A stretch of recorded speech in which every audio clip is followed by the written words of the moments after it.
Hi, I'm Neil deGrasse Tyson, your host of Nova Science Now, where this season we're asking 6 big questions.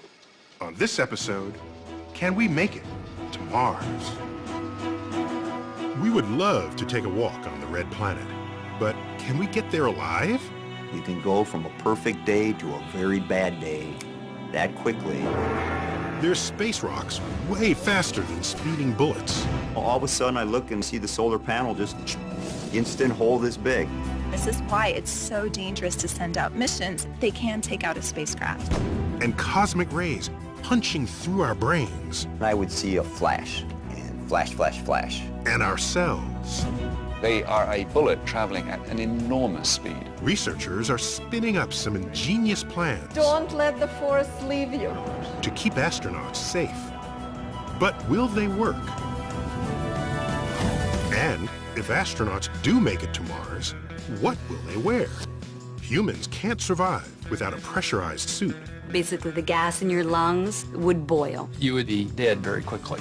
NASA astronaut Mike Massimino I feel like an Italian sausage. looks into a revolutionary new idea to keep Mars explorers alive and kicking.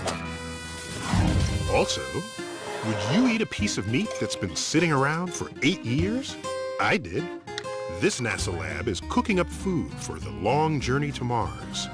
Eating in space is already no picnic, but with or without gravity, some of the space meals are delicious. I like that.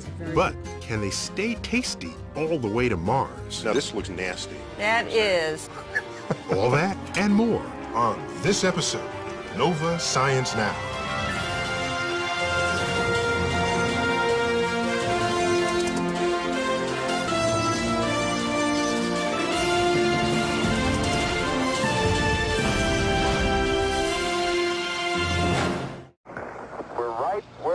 To be for Station 2. 4 decades ago, humans first walked on the moon, satisfying our thirst for exploration.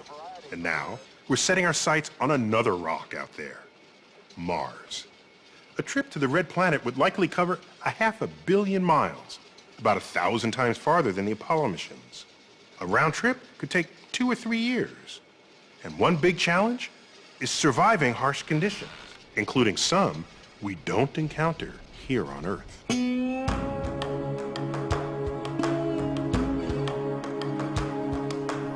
Here in the New Mexico desert, home to all sorts of top-secret government projects, NASA has built one of the world's most powerful guns.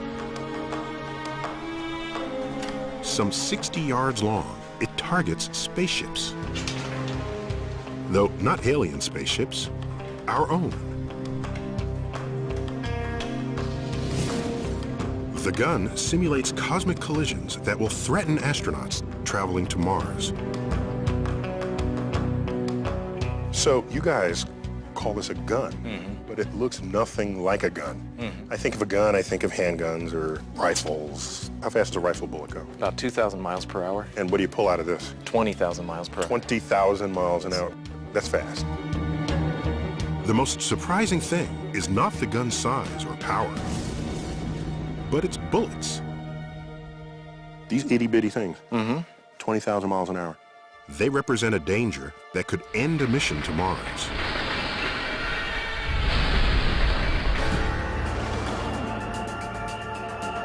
Space is not as empty as you might think, but littered with small fragments of comets, asteroids, and planets called meteoroids. In the vacuum of space, they move at deadly speeds. And NASA's huge gun demonstrates just how dangerous they can be. These metal plates represent the walls of an unshielded spacecraft. This is a half-inch projectile, and it was traveling at about 16,000 miles per hour. It made a hole in the front plate, and then a slightly larger hole. It kept going. Yes, so an astronaut could be right behind this wall. And this is what is left over. It's essentially a shotgun blast. The speed of the impact shattered the bullet, and its debris smashed ever larger holes in the inner walls. It it's a sobering lesson for NASA. Meteoroids have already knocked out or damaged numerous spacecraft, including the probe Mariner 4, which snapped the first close-up pictures of Mars in 1965. After its flyby, It ran into a cloud of meteoroids no bigger than the size of a grain of sand. And over the course of about 45 minutes, they were seeing thousands of impacts on the spacecraft. another meteoroid strike was witnessed by astronaut Jerry Linenger. During my time on the Russian space station, all of a sudden I look in the corner of my eye, I see the solar panel just, instant hole this big. If astronauts are to survive a mission to Mars, we have to find a way to protect them from meteoroids. And so today, the gun will test new lightweight shielding for the walls of a Mars spaceship. It doesn't look very protective. This is foam I can stick my finger in. But it's a smartly designed shield because what happens is the velocity is so fast of these projectiles, when they impact, the speed breaks it apart, and then the rest of this target will absorb the impact. So will this shield stop a projectile going over 16,000 miles an hour? To find out, the shield is bolted in the target chamber. Then, air is pumped out to replicate the vacuum of space. We head to the bunker below for protection while the gun gets fired. 3, 2, 1.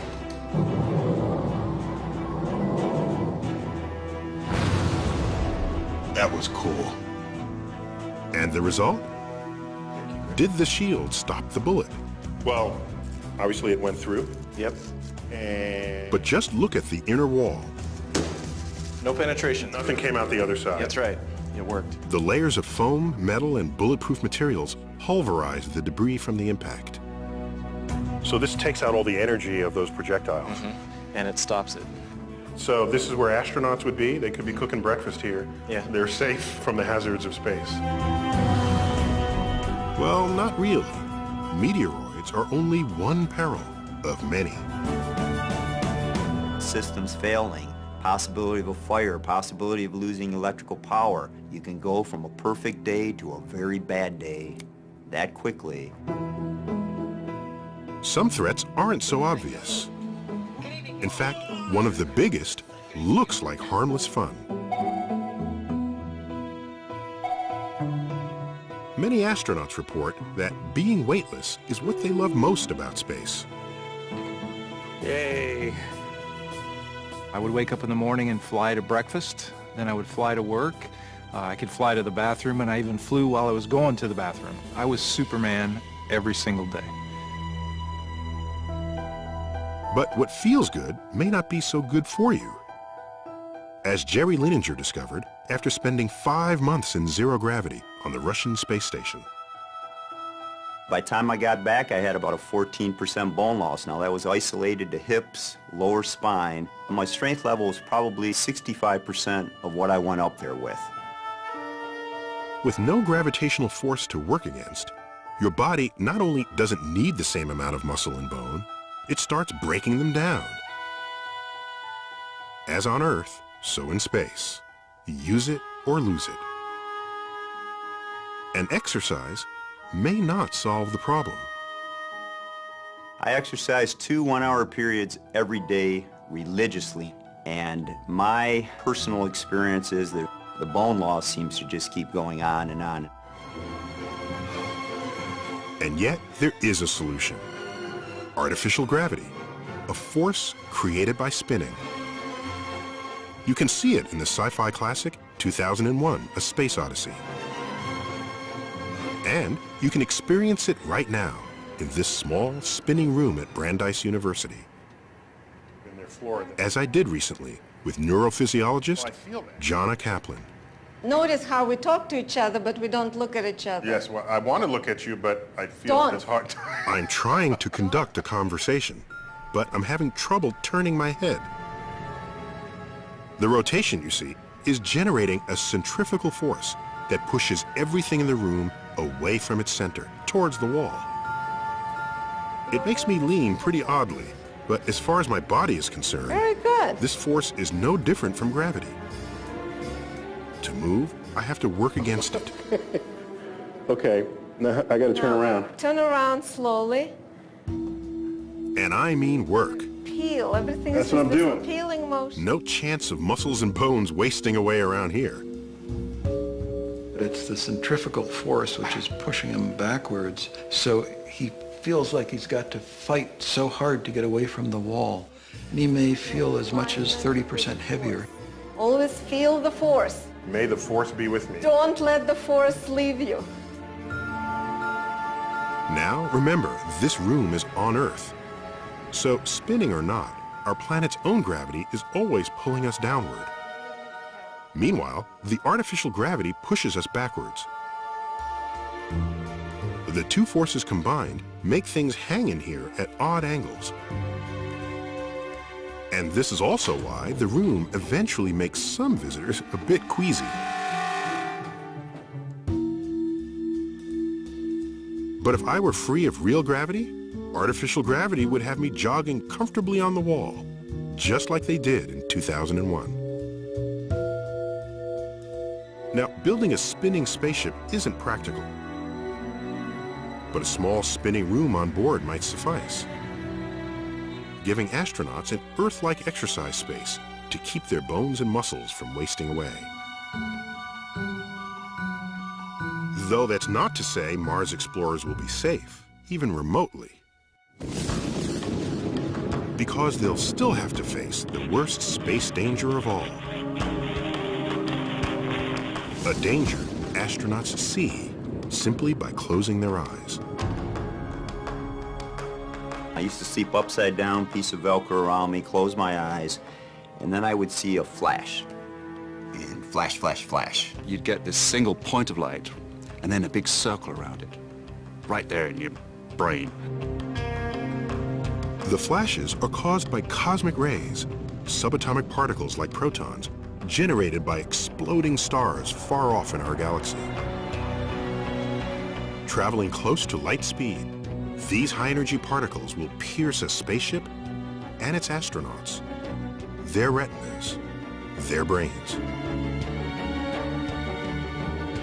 This doesn't happen on Earth because our planet's atmosphere and magnetic field protect us from the constant barrage of cosmic radiation. You go to Mars, you're going to get a very heavy radiation dose. There is no way to protect against that. You can't carry lead up into space in a wall that would be thick enough. There's not much to stop them because they are so energetic. They are a bullet traveling at an enormous speed. Pelted by this highly destructive kind of radiation, DNA breaks apart, predisposing the cell to cancer. Research continues, but we have yet to find a practical defense against cosmic rays. You go to Mars, you're raising your risk of cancer lifelong. But there are always innate risks to space travel, and there's no way to get around them, and you just do your best to minimize those risks and control them where you can. So we might be able to protect our Mars explorers from some of the dangers they will face, but only some. Yet knowing all that, today's astronauts are undeterred. In my mind, it's part of our genetic code that we should explore, see what's beyond the mountain, and I would love to be the first person to step on another planet. Just imagine what that would be like. Everything you see would be completely alien to your experiences here on Earth. It would be just an amazing, amazing experience. I would go to Mars under any condition. I would dearly, dearly like to take my wife with me. Human evolution involves exploration. I don't care what the risk is, that's something that you actually are moving mankind forward. It is worth your life, and I'd sign up for that mission in a heartbeat.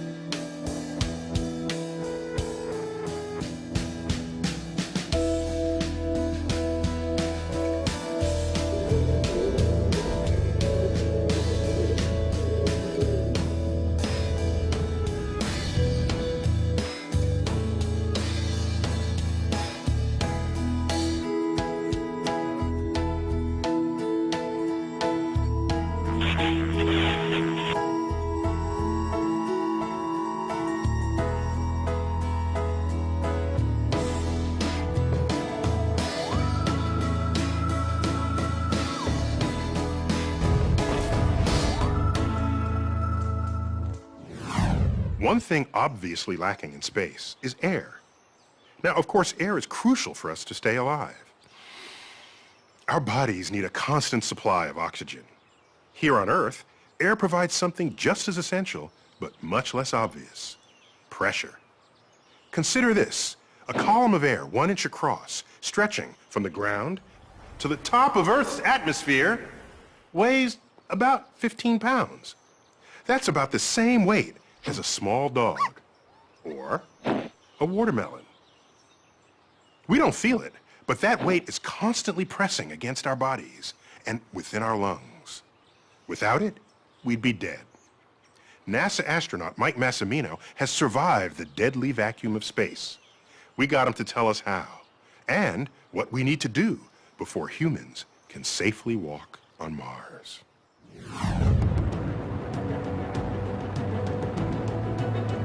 Astronauts like me might not like to admit it, but space is a dangerous place. I've walked in space 4 times.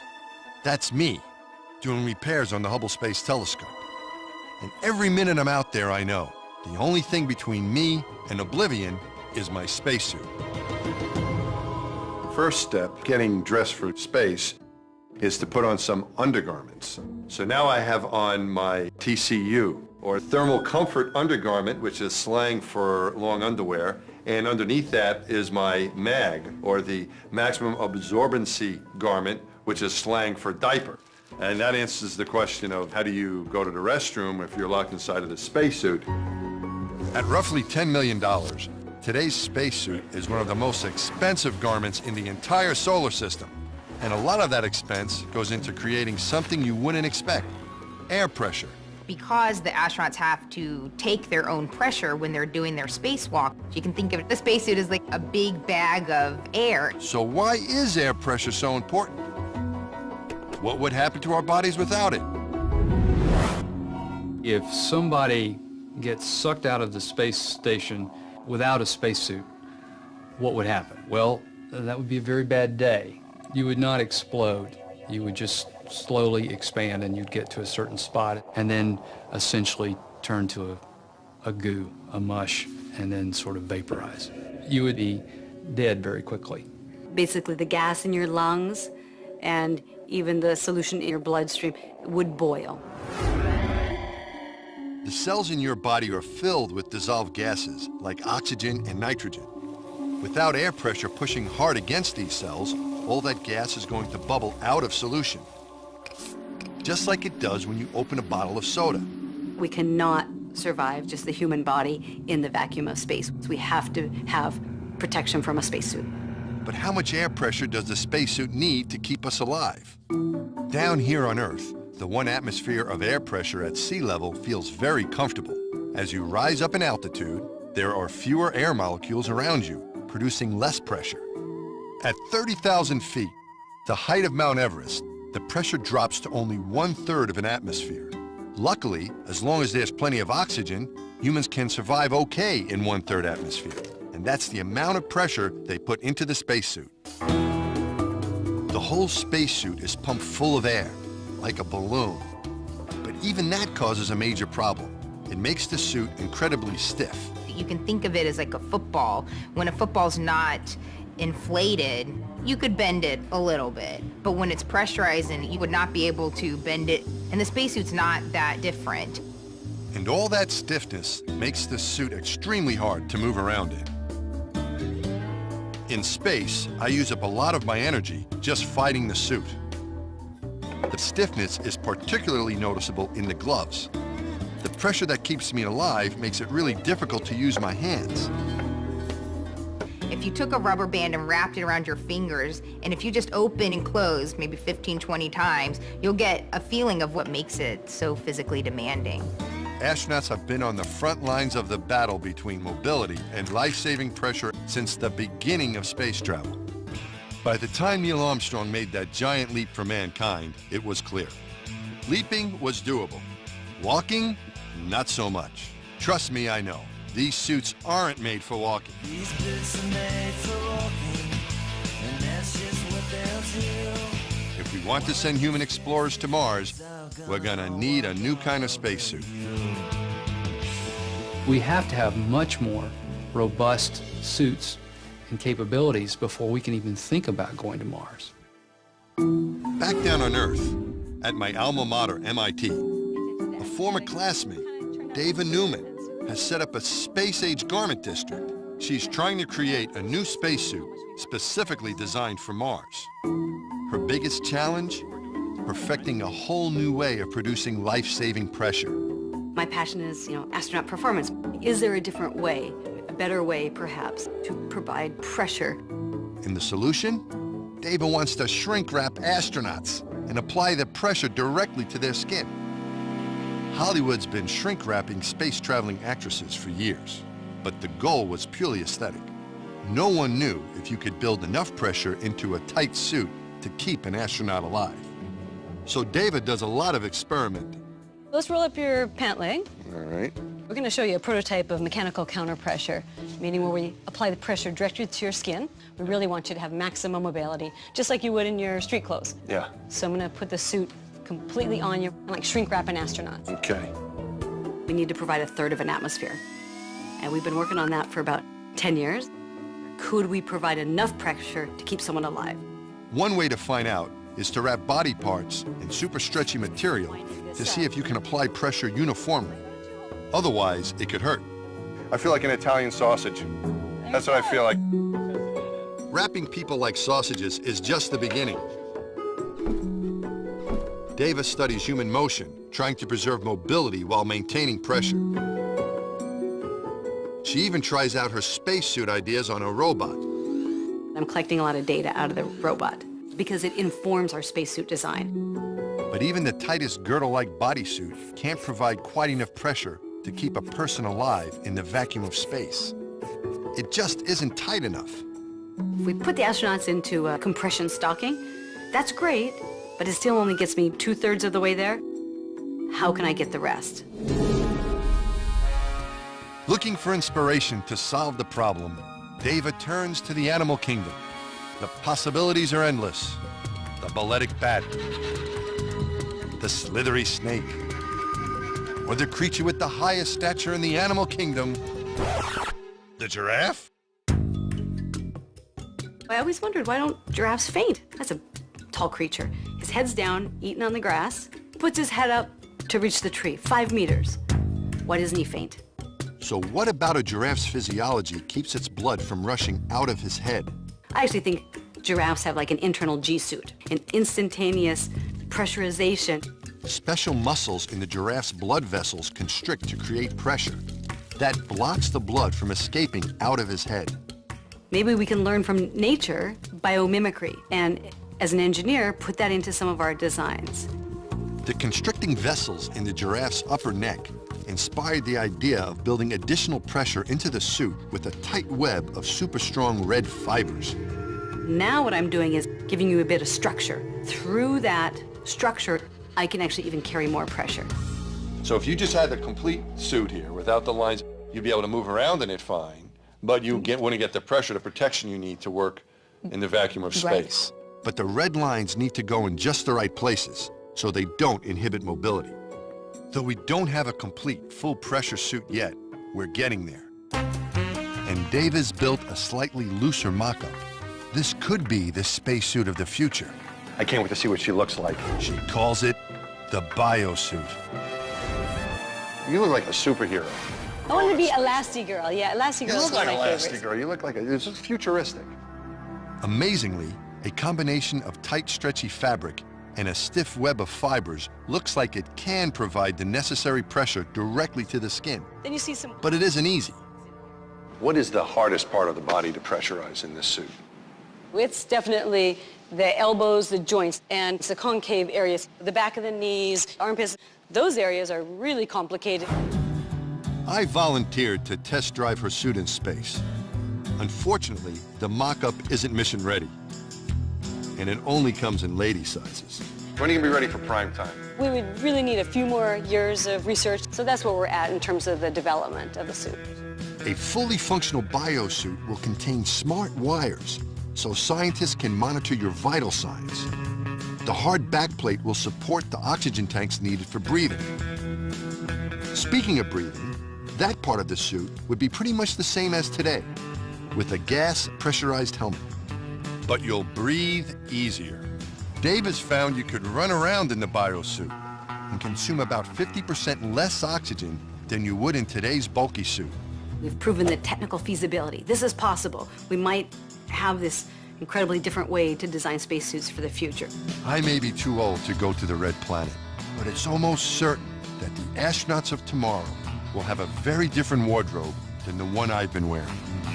They'll have suits that are made for walking.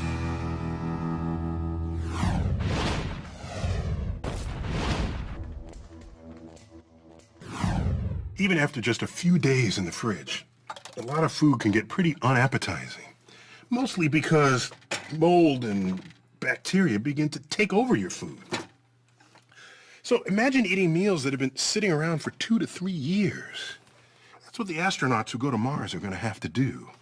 You know, I met some chefs trying to cook up some delicious dishes that'll provide all the comforts of home. Even when the dining room is 100 million miles away. In a food lab at the Johnson Space Center, Michelle Perchonik heats up pork chops for a taste test. If you're the type who likes your food fresh, this isn't the meal for you. One of these chops has been sitting on a shelf at room temperature for 2 years. The other has been lying around for 8. That's right, I said 8 years. Can I tell which one? And will my stomach mind this experience less than it did artificial gravity? We shall soon find out.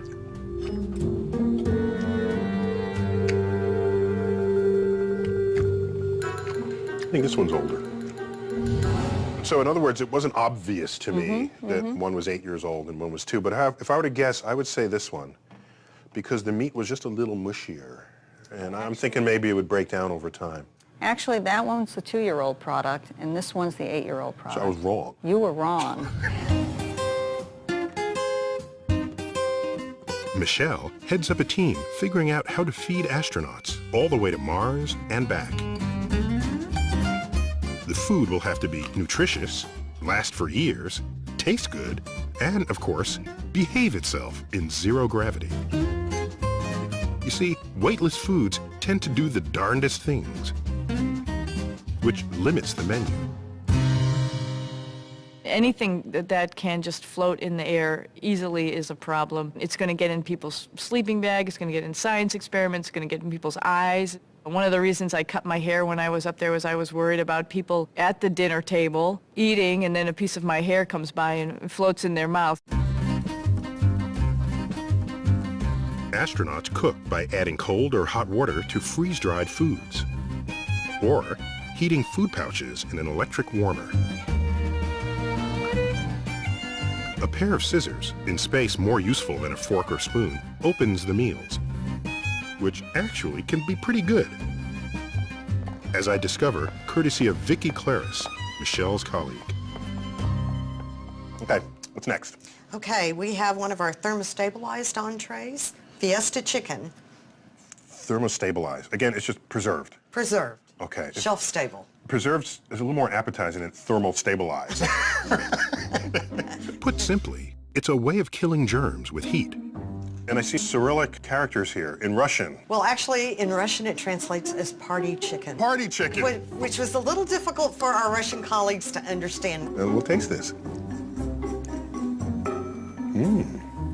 I like that. It's a very good product. Good for Earth orbit. But what about Mars? When it comes to feeding an expedition like that, problems multiply. Tomato and basil. Michelle and Vicki must plan 7,000 meals and snacks to nourish 6 people for up to 3 years. And if food is sent ahead of the astronauts, it will have to keep for 5 years. Yet only 7 of NASA's 65 thermostabilized edibles have that kind of shelf life. The rest end up like this. Now, this looks nasty, I just want That to say. is very nasty. So what you're looking at here is our citrus fruit salad, 5-year-old versus 2-year-old. So something happened between 2 and 5 years. What? There's a lot of chemistry going on. Literally. Even if you kill off every microbe in sealed food, it still contains sugars and proteins that react with each other over time. The result is obvious when you compare this youthful and geriatric chicken salad. So the chicken gets darker and the greenery becomes pale. Yes. And it's not just a cosmetic phenomenon. No. You're losing nutrients. Exactly. You're losing flavor, nutrients, probably texture. You're losing everything. A solution might be new packaging that keeps out all water and air, unlike today's plastics. With that packaging, we get about 9 to 12 months shelf life. And so there is no way we're going to Mars with this kind of packaging. Nor can we use foil. Fine for low Earth orbit, but too heavy for Mars when you're launching 22,000 pounds of food at the cost of $1 million per pound. There's also something else to consider. When you're in space, stuck inside basically a can, food becomes kind of a highlight of the day. You have to eat in order to survive. But what people don't understand, I don't think, is the psychological aspect of food. Because it is one of the few pleasures that you have control over. And I think people serving on submarines have long understood the importance of food for crew's well-being. Since good food makes astronauts happy, I asked Michelle and Vicki if there's a popular dish they'd especially like to send to Mars. Well, I think that would be our shrimp cocktail. That sounds good. Our shrimp cocktail is a freeze-dried product, so this has been rehydrated. It's not only the shrimp, it's the cocktail sauce. It's the sauce.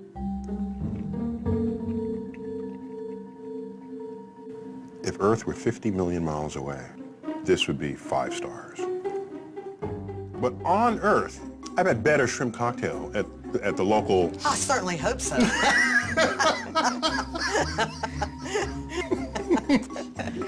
It better not have been freeze-dried for what I was paying for it.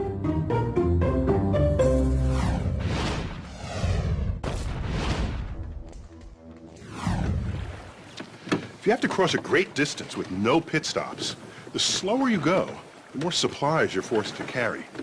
And if your route takes you through dangerous territory, all the more reason to speed things up. It's especially true for a round trip to Mars, which, with current technology, might take 2 or 3 years. Correspondent Jake Ward caught up with some folks trying to revolutionize spaceflight.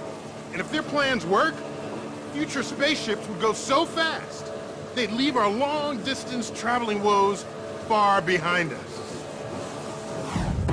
The space between Earth and Mars is filled with stuff that can kill you. Meteoroids can smash your spaceship to bits. Zero gravity eats away at your bones. And cosmic rays increase your odds of getting cancer. The risks all get worse the longer the trip. Right now, the best rockets would take 2.5 years to get us there and back. 2.5 years is what I see as the biggest risk going to Mars. Why so long? The problem is fuel. The fuel in this shuttle tank weighs almost 1 million pounds, and that just gets you into near-Earth orbit. Mars is still more than 35 million miles away. You can't carry enough fuel to fire engines all the way to Mars. In fact, a chemical rocket would empty its gas tank just escaping Earth's gravity, and then would let momentum carry it the rest of the way. Now, the problem with that is that you're coasting the whole way. Which takes a very long time. The other problem with that is that if anything goes wrong, you're stuck. You have no abort capability in mid-flight. Former astronaut Franklin Chang Diaz is well aware of the dangers of such a mission. At that point, you have no choice but just to continue to go. And God forbid, you lose propellant or you lose an oxygen tank, and it's not going to be possible to really return. And we would watch this crew die for months in front of the whole world. To make sure this doesn't happen, engineers are designing new kinds of rockets that could go much faster and more efficiently. They range from water vapor thrusters to going nuclear, but none can get a crew to Mars and back in less than a year. So this is it? This is it. But here outside Houston, Chang Diaz and his team are building a potentially game-changing rocket called the Vasimir. The ultimate goal is to have a small sun in the engine. A sun in the engine? Well, kind of. The Vasimir uses radio waves to heat argon gas to 1,000,000 degrees, so hot it becomes a plasma. The sun is made of plasma. In a plasma, atoms break down into a soup of charged particles that move very, very fast. And if you fire these very hot, very fast particles out the back of a spaceship, you've got a rocket that can really move. But putting this sun in the engine creates some new problems. Think of this candle as a conventional rocket. It's plenty hot. But Vasimir, it's really a whole other ball of wax. Test firings have already topped 1,000,000 degrees, thousands of times hotter than a chemical engine. So the challenge for Vasimir is, how do you keep an engine this hot from destroying everything around it?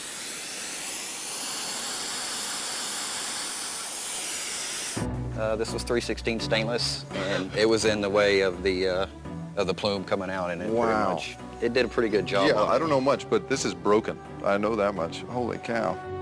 Fortunately, there may be a solution. Magnets. If you can encircle the 1,000,000-degree plasma with a strong magnetic field, it will form a heat shield and stop the plasma from destroying its surroundings. With this shield in place, Franklin thinks the Vasimir can go 35 miles per second through space. That's fast enough to get from New York to Los Angeles in roughly a minute and a half. That means you could cut down the round trip to Mars from 2.5 years in a chemical rocket to just 5 months.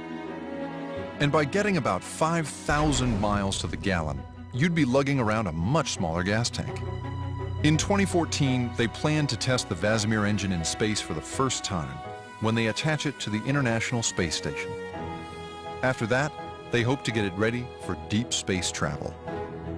And if it's successful, It completely opens up not just a mission to Mars, but it opens up potentially the entire solar system to human exploration.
It might take a while before we have the technology to get a human safely to Mars. But in the meantime, we're already exploring the red planet. So, what's it like on Mars? What's it like? It's freezing, that's what. And the dust. All right, move 5 meters to the right and pick up that rock. That's easy for you to say. You know what dust can do to your servos? Come on, give it a try. Give it a try. I don't believe this guy. Okay, so today's Martian robot explorers don't have that much attitude. But in this episode's profile, we meet a designer who thinks maybe they should. Vandy Verma is a natural-born trailblazer. I really love adventure and exploration. She constantly looks for new discoveries to make and obstacles to overcome. From climbing mountains to flying planes to her job as rover driver at NASA. I've always loved exploring the environment I was in, and the rovers allow me to explore another planet. Humans may be decades away from visiting Mars, but Vandy gets a first-hand look at the red planet every day she goes to work. Through being at that console, she gets direct virtual presence on the surface of Mars in a way very few other people in the world do.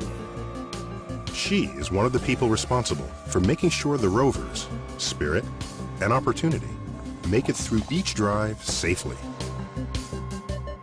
NASA originally scheduled the mission to last just 90 days, but that was back in 2004, and the vigilance of drivers like Vandy has kept the rovers alive and exploring much longer. Vandy began dreaming of this interplanetary adventure back in 1997, when NASA sent another rover, Sojourner, to Mars. So when the very first Mars rover landed, I remember reading about it, and I was just amazed because it was such an amazing thing to do, to get a rover on another planet. And I was like, someday I want to work on that. Her passion for out-of-this-world exploration traces back to her childhood in India. I first became interested when somebody gave me this little book about space. And it was the first time I realized just how vast the universe was and just how different the various planets, even in our own solar system, was. And I wanted to see them. It seemed like a very remote possibility, but I never gave up hope for it. The odds were stacked against her. Growing up in a traditional Indian family, Vandy was expected to follow her mother's wishes, to settle down and enter an arranged marriage with a nice Indian husband. My parents have an arranged marriage. My sister has an arranged marriage. For whatever reason, it wasn't something that I was ready for. Vandy dreamed of following a different path, inspired by her father, an Air Force pilot. Unlike her cautious mother, her dad encouraged her to take risks and seek adventure. After high school, she took her first big step. She moved to the United States and studied engineering at Carnegie Mellon University.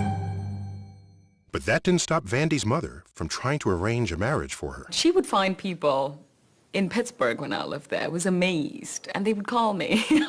Vandy dodged her mom's suitors long enough to meet classmate and fellow roboticist Paul Tompkins. Like Vandy, I've been in love with space for as long as I can remember. In 2005, they decided to spend their lives together. We both love adventure.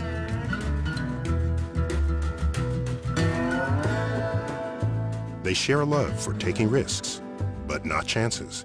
It's very natural for me to take risk. At the same time, it's calculated risk. So she has the element of adventure on one side, but then she's smart about it because she's not going to take a foolhardy risk. She realized that this calculated risk mindset would also help navigate her new field. I discovered robotics when I was at Carnegie Mellon, and instantly I knew this was what I wanted to do. Robots are incredible for exploring space or any areas where it's hard to send humans because we don't have to worry about survival, food and water. While getting her PhD, Vandy headed to the Atacama Desert in Chile to hone her robot driving skills in its Mars-like terrain. Atacama is a place where they measure rainfall in millimeters per decade. And that was a perfect place for us to take our robot and do an astrobiology experiment to look for life. My research focused on making sure that the robots could handle unanticipated situations. This work caught the attention of NASA's Jet Propulsion Lab, who offered her the chance to explore the surface of another planet from a distance.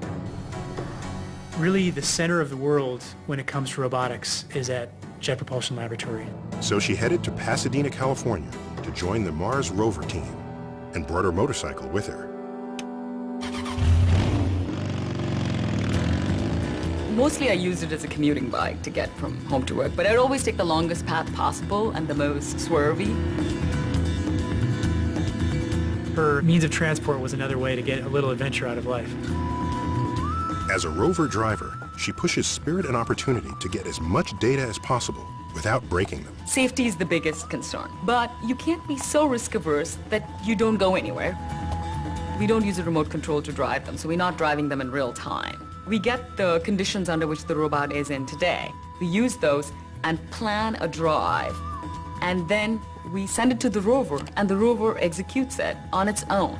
And then once it's complete, it sends us back the information. We've personified these two vehicles. They're like our children. They have human characteristics. They're intrepid, they're accomplished, they're dutiful, and they're so darn cute. There is no GPS on Mars. You can't just say, hey, you know, this is this location, drive to that location. So just moving the rovers is a certain amount of risk. And there's little room for error when driving on another planet. Mars is a very dangerous place. It has very little atmosphere. The temperatures are incredibly cold. There are huge changes in temperature every day. So these rovers have to endure that kind of environment. They are solar powered, so if the rovers get too cold or if they get starved for energy, which is just the same way as a human being starving, they could die. Since some of the most interesting places are the hardest to get to, the rovers constantly face the danger of getting stuck. And the drivers brainstorm different ways to get them out in a replica of the surface of Mars called the Sandbox. There isn't one obvious right way to think. You want to explore the options. So the Sandbox is a great way to do that because you have one chance on Mars, but in the Sandbox you could reset and say, well, that didn't work, let's try a different strategy. You may choose to drive forward. You may choose to try to do it with a slight turn, an uphill turn, or drive backwards, maybe wiggle the wheels in order to loosen the terrain up. Once we figure out what solution works best, then we do it on Mars, with that one chance we have on Mars. The JPL team has avoided an end of mission since 2004. That's more than 25 times longer than the original plan. And this run has been key to the rover programs revolutionizing our knowledge of Mars. The rovers have detected signs of past water. We've detected minerals that show that there was water. And since water is the elixir of life as we know it, these findings suggest fantastic possibilities. What the rovers have found is that Mars at one time was much more like the Earth than it is today. And this is very exciting and very intriguing because if it was like the Earth at a time when life started on the Earth, did life start on Mars or is there life there today? Whenever you see some sort of a discovery made by the rovers, you sort of feel that you helped them along. It is a little bit parental feeling that, hey, you know, I'm proud of that rover. And like the rovers she drives, Vandy continues to create her own path and make new discoveries. When I was growing up, I always thought it would be really cool to work in space, and it just seemed so impossible because everything that was going on at that time was halfway across the world. And now, when I do look back upon it, it is very amazing to think that, wow, I am very fortunate to be able to live what I dreamt about.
And now for some final thoughts on space travel.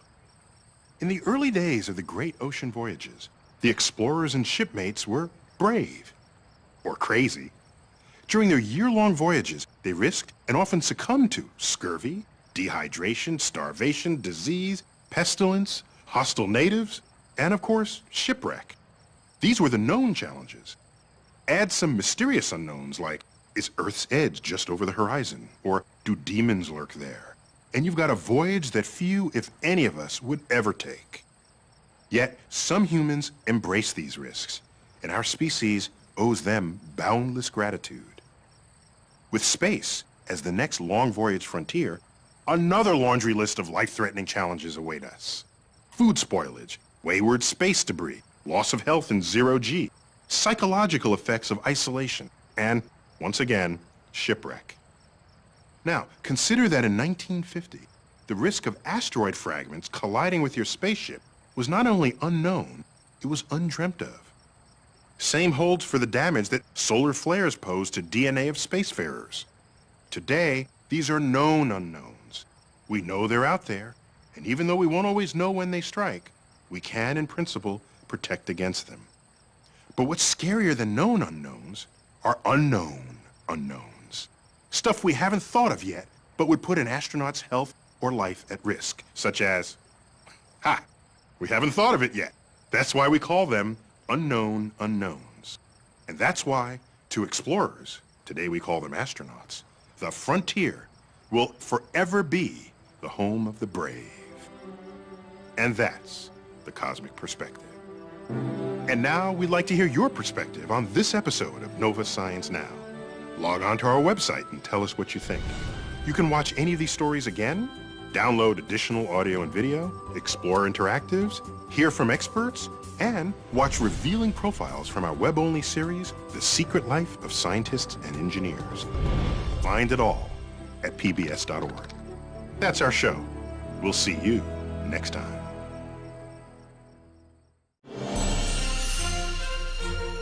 See a hidden side of science on Nova's web-exclusive series, The Secret Life of Scientists and Engineers. Think you know scientists?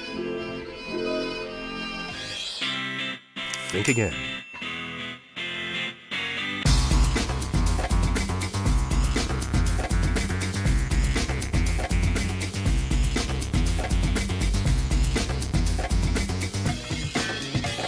Nova's The Secret Life of Scientists and Engineers.